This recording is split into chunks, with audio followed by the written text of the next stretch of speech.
Hi guys, welcome back to my channel. Today's video is going to be a sit down video. I don't do these very often, but when I do, I usually get some pretty good feedback. So I figured I would sit down and I just wanted to talk to you about something that's been on my heart lately, something that means a lot to me. So yeah, let's just jump into it. As you can tell by the title, today's video is going to be all about how to stay happy as a stay-at-home mom, how to not feel burnt out or get just tired of the everyday repetitive chores that we do all the time as a stay-at-home mom, and also for me as a homeschool mom. So if you like these sorts of videos where I'm sitting down and just talking to you, please give it a big thumbs up and subscribe. I would love for you to join our family. My name is Julie. I'm a 26-year-old mother of 3.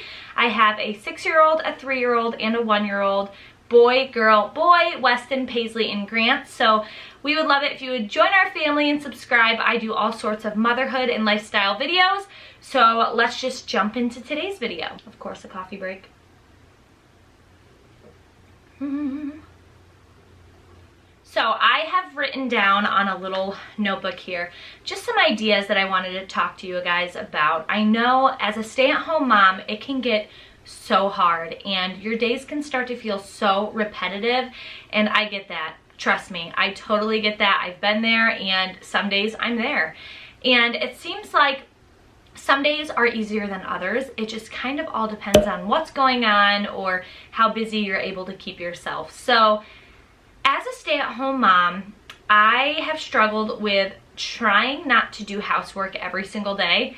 Having all 3 kids at home, my house gets messy quick, and we have 2 big labs, so it can get hairy and dirt and mud and all of that, and I totally get it. You want to live in a clean space, and I am that way as well. So instead of letting things pile up because I'm not doing them every day, I do just a little bit of things every day to make my life easier, but I'm also not doing a deep clean every single day because you will get burnt out, trust me. So my number 1 tip for you is to just kind of take your chores, write them out. What do you like done? You've got laundry, you have dishes, you have mopping and vacuuming and all of those kind of things. So write out a list. Doesn't matter the order or whatever. And then you're going to take that list and you're going to look at it and think, what do I need to do every single day? Like, for example, I need to do my dishes every single day. Obviously, I cook 3 meals a day, and I need to do my laundry every single day. Whether it just be a load and we fold it, that's great. And I'm trying to get into the habit of always putting at least 1 load of laundry away a day because it has been a lifesaver for me. I don't have a mountain of laundry in my bedroom for the first time ever. I don't even have a basket of laundry in my bedroom right now, and that feels so great. So taking your chore list, figuring out what's something that I need to do every 2 to 3 days. Something that I need to do every 2 to 3 days in our house is I have to vacuum. I would love to be able to vacuum every single day, but it's not realistic. I have so many other things that I have to get done, and if I were to vacuum every single day, I would feel burnt out. So I usually vacuum every 2 to 3 days, and I mop every week. So once a week I will mop. It's usually on a Monday. I like to start my week off. Monday is my deep cleaning. I'll wipe all the surfaces and everything like that. So you really just have to look at your list and look at how you like things done. Like, for example, I wipe my kitchen down every single time that I cook. So after breakfast, after lunch, and after dinner, I'm always using some all-purpose spray on my counters and just wiping everything off. And usually I'll clean the stove off because we do have an electric stove. It's really easy to clean. I will wipe that off every single night after dinner, after we do the dishes and all of that. So the kitchen does get cleaned every single day because it does get dirty. But as for my floors and vacuuming and things like that, I usually do that once every couple days. So you have to look at your chore list and figure what you can do every single day that's not going to overwhelm you, what you can do every couple days, and then what you will do once a week. Once you figure this out, you will put yourself on a schedule, and it will be much, much easier to stay on top of things, and you won't feel as overwhelmed with your house or your chores or anything like that. So write down a list. I am a huge list maker.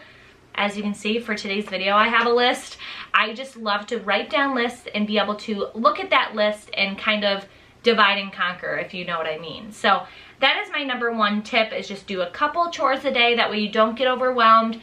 Don't do your whole deep cleaning routine every day, because let's be honest, nobody has time for that. But just do a little bit every single day, and it will make your life so much easier. The next thing I have on my list is to find a hobby, and that can be so broad because there's just so much that you can actually do as a stay-at-home mom. So I just recently became a cricketer. What do you call a person that likes to use a cricket? I don't know, but a crafter. I have been attempting it. Now, I don't love it yet. You guys know I am a huge graphic tee, graphic hoodie type of person. It's what I like to wear. It's what I'm most comfortable in. So I figured, you know what, it'd be fun just to make my own shirts, to make Weston and Paisley and Grant some shirts, you know, things like that. So I bought a Cricut and I bought the heat press, and it sits over there on the shelf right now because I'm waiting for more vinyl, and honestly, I'm kind of intimidated. But it is a new hobby I'm trying out, and as for another hobby that I have, I love doing YouTube. It is so much fun for me to create videos for you guys. It's fun to create videos to be able to look back on. That's why I love all our camping and Vlogmas vlogs. They are just the best to look back on. So figure out what it is that you like to do and do it. Even if it's just like to go outside, make sure you take some time, whether it be with your kids or when your husband or whatever gets home. You can go for a walk or take the kids out and go for a walk, explore outside. There's so much you can do that's super inexpensive or free, and you need to be able to find something that you like to do outside of just being a mother. So I love to do YouTube, and I love to craft. I love to be crafty and do hands-on things. So that's my thing that kind of sets me aside from being a mother for a little bit and being able to just like take some time for myself. So another thing that you can do so you don't get burnt out as a mother is to take some time to figure out your weaknesses and then work on them and grow. So my biggest thing when I started out being a mother, I became a mom at 19 years old. And I had just graduated high school, and I had no idea how to do like most anything, cook, clean. It was all new to me. So I made it a big point in my life to be able to learn how to cook. I have bought tons of different cookbooks. I love the Magnolia Homes cookbooks.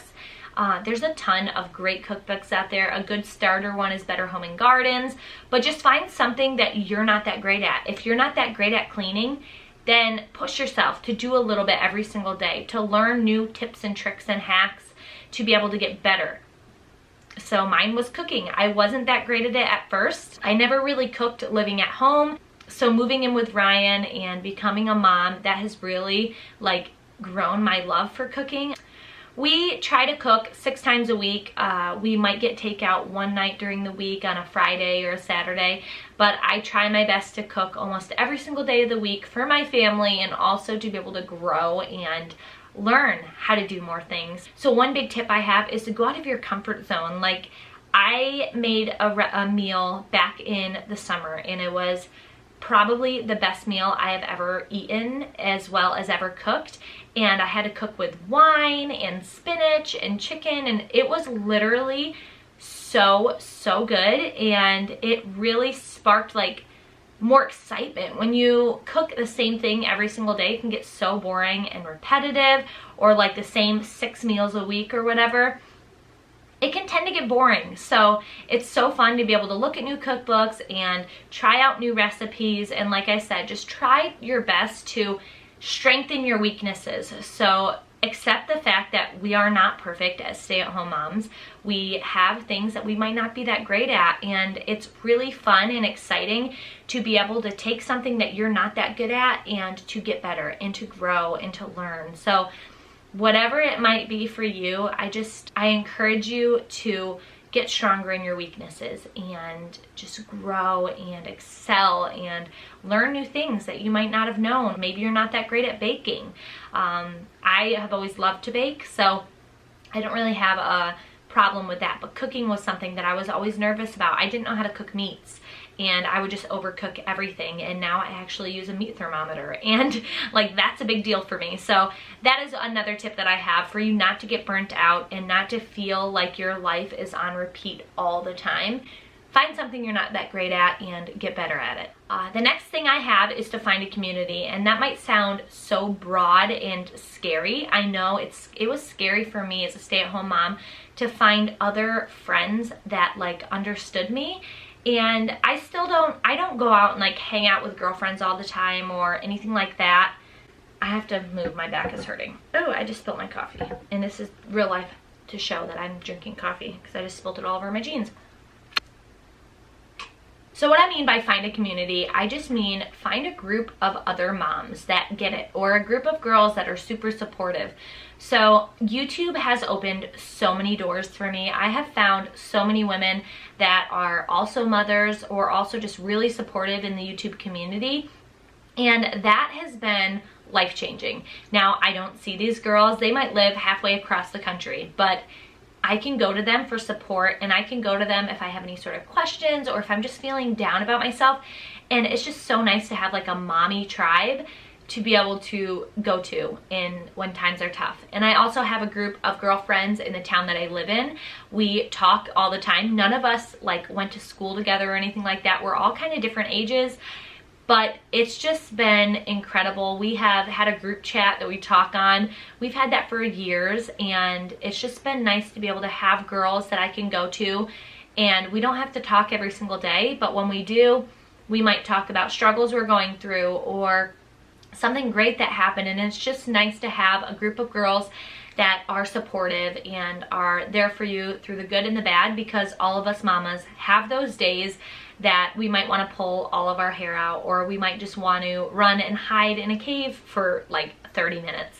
And it's just nice to have a supportive group of women to be able to contact or just be like, hey, how was your day? Like, how have you been? Things like that. It's really nice. So I definitely encourage you to find a group of girls, or even just a couple, maybe 2 other women that you can talk to on a regular basis and just get to know and get to trust, because motherhood can be hard and it can be very isolating, especially as a stay-at-home mom. You feel like the only conversation you have is with children all day, and it can start to feel a little like mushy in your brain. I know I felt that way, and it's not fun. So if you want to chat, please comment below on this video, let me know, or DM me on Instagram. I'd love to chat, and it makes your days go by a little bit faster because you don't feel so isolated with children. Number 5 is, it might sound a little bit cheesy to you, but it is to know your worth. Know that just because you are a stay-at-home mom, that doesn't mean that you can't do anything. I have my associate's degree in teaching, and I know that I could go out and get a job right now, and I could work and have a 9-to-5 work, 40 hours a week type of job. But I don't want that for myself right now. I'm not there in my life, and while my kids are home and they're little, I enjoy so much being home with them. So that doesn't make me any less of a person because I'm a stay-at-home mom. Let me tell you, we kick butt.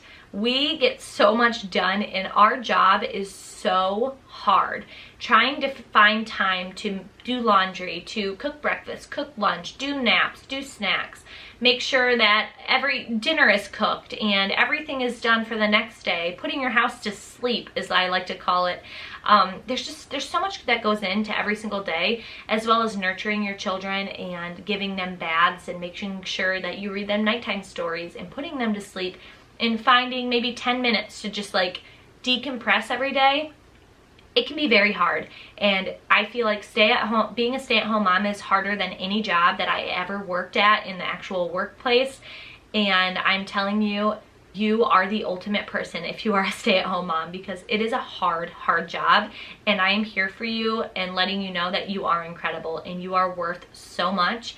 And don't feel like you are not worthy of anything because you might not be putting money in your bank account being a stay-at-home mom. That can be one of the hardest things, and it always has been for me, is knowing that I'm not providing for my family with money. But every time I say that, Ryan always reassures me that I am doing everything else. I am holding this family together. I am making our dinners and making sure we sit at the table together. I am reading nighttime stories. I'm doing baths and dishes and laundry and all of that. And if I weren't home, God only knows what our house would look like for one. And I love to be able to make those memories with my kids and be home with them and watch them grow. I feel like being able to be home with them has definitely helped with me as a mother. It's helped our relationship as mother and child. It's amazing. And I can't say good enough things about being a stay-at-home mom, but I do know that it can be hard, and you can start to feel like you're not doing good enough or you're not doing enough. And let me tell you, you are doing incredible, and being a stay-at-home mom is very, very hard. And if you are managing, then you're doing just fine. Don't put yourself down. Don't feel like, oh my gosh, I didn't do this today. I didn't get a load of laundry put away today, or I didn't do dishes before I went to bed. It's fine. It'll be there tomorrow, and you did amazing. Don't let anybody tell you that you didn't, and don't let yourself like feed in and just, I don't know. I guess some days I wake up and I'm like, oh my gosh, like I wish I could be doing this, or I wish I could have done this for my family. But then again, I look at it and I'm like, I am teaching my son at home. I am taking care of my children, and I'm making sure that they're growing, and I get to see all the milestones that they reach because they're home and because I'm home with them. And that is like one of the most incredible things, is being able to see your kids' first steps and hear their first words, and not have a daycare center tell you what their first word was or something like that. So just know your worth and know that you are doing incredible. That's all I have to say. I hope you guys enjoyed this video. If you did, please give it a big thumbs up and subscribe. I would love to chat in the comments below, and I would love for you to join our family. So I hope you guys enjoyed this video, and I will see you guys in my next one. Bye guys.